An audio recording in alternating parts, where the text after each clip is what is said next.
Ang update mga katropa ni Adtong nakit ang ulo dito na sa barangay, sa mga barangay dito sa Dakbayas, Talisay. Unsa na may update sa investigasyon sa ato ang kapulisan. Katropang Benjit Talisay unsay dugang detalye. Live report. Dagang salamat ka na pagkapilip ka na pag-jali kagahapon daw ato na report kaya kini pa ang ulo nga posibleng ang kinikibargiya sa usa ka caregiver nga ang nagtrabaho diya sa barangay San Isidro.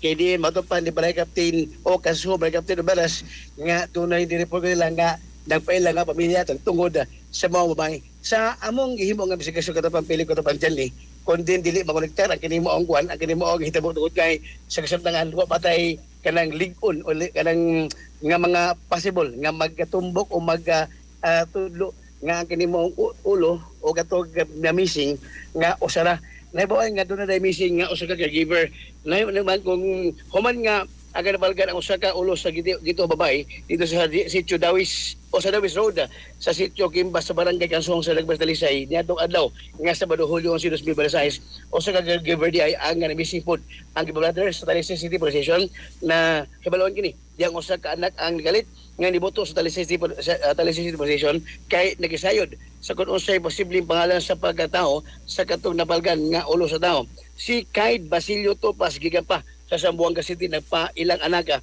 sa caregiver nga na missing ang niabot sa Sugbo na itong Sabado human doon na nanawag kaniya nga taga Sugbo nga doon ay ulo sa usa ka tawo ang napalgan nga usa ka babae maong nagdili-dili kini nga uban siyang igagaw o galukat og tiket sa aeroplano aron na mulupad paingon sa Sugbo bisan naman nga ang ila unta nga pag-ani sa Sugbo mosakay og barko niadto sa Sabado sila tupas ang nanaunta sa terminal sa bus nagpaabot ang mosakay para sa ilang paingnan pasakay og barko na utro ang plano tungod sa paghibaw nga dunay napalgan nga ulo.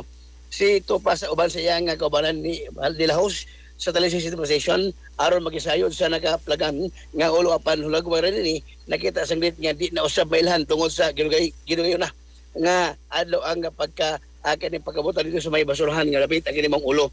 Gibuhat dito bas nagpost sa social media aron matabangan kini nga makit-an ang iyang inahan nga niadto pa di ay Hulyo 4, 2026 nawa.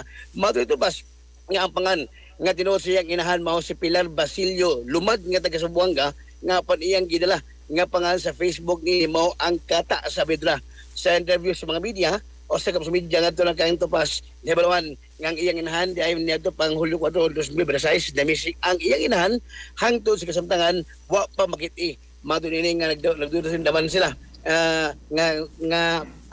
wa na nila nakontak sa wa pa na missing ang inahan kanunay silang magtawagay pinagi sa messenger kanunay matulpa sila nga magtawagay kundi katapusan panagtabi nila nga mingon ang iyang inahan nga papaliton sila og oryo nga biskis nga usa sa iya nga gigibulungan samtang sa pangutan ng katubanjali katabilib nga nagasulti bag iyang inahan na kundi kung doon na ba'y ginadala nga problema samtang nagtrabaho isip o sa caregiver sa Dakbayas sa Talisay bugtong tuwag din nga no comment lang ang pag-ani sa Sugbo ilang to pa sa pamasin nga makita nila ang ilang inahan dako usab ang pagtuon nini nga buhay pa ang ilang inahan nangayo usab sa tawang sa mga Sugbuanon nga unta makita na ang ilang inahan kun doon naman gani makakita nini iyang awhag nga ibahibaw lang sa police station aron ang sila usab nga pamilya mabahibaw sa taga-Talisay Police Station kay sila nga pamilya sa kabalo sila nag-agad sa maong update sa ginahan. Ato pa pinamahayag sa anak katabanjali katabang kapilip.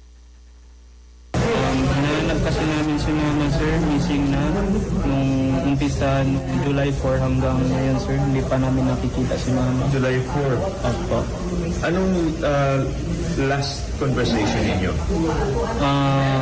Yung sa akin sir, ang last call ko ni mama ay sabi niya sa amin, sa Chabacano, so kontra Oreo, bili ka Oreo, yung biscuit. Sabi ko, para saan ma? Sabi niya, is para kainin nyo. Sabi ko, okay. Tapos, ito, panata yun sir, 10 plus. Tapos, hindi na ako nag-answer, hindi na ako nag-chat kasi magkain naman kami sir. Yeah. Tapos, yung mga ewan ko lang sa mga kapatid ko sir din, kasi baka nag-chat din sila. Pero sa iyo lang? Sa akin lang. Pagdating ng mga 12, dapat mag-chat siya ulit sa amin. Kasi palagi may... Katropa Benji! Katropa Benji! Yes, Katropa Jelly. Go ahead!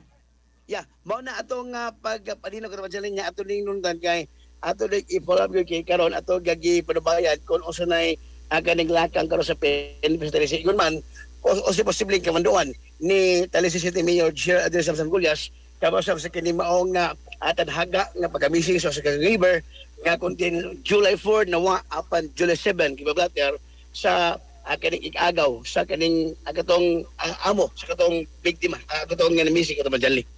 Salamat, Katropa Benji! Mo ka report gikan sa Talisay PNP Katropa. Sige ba magkalimot sa Bagaplas kanunay sa Santon Herbal Oil makataba matag-ano ang tanan. Hindi mo sa Yastohal Incorporated mabalit sa masang butika sa lugar. Alam sa kaya sa Pilipino para sa Pilipinas si Katropa. Benji Talisay kao balik ka pag Jerry Rebado. XFM News. XFM Report. Cellphone Plus Gold, mapalit sa mga butika sa inyong lugar.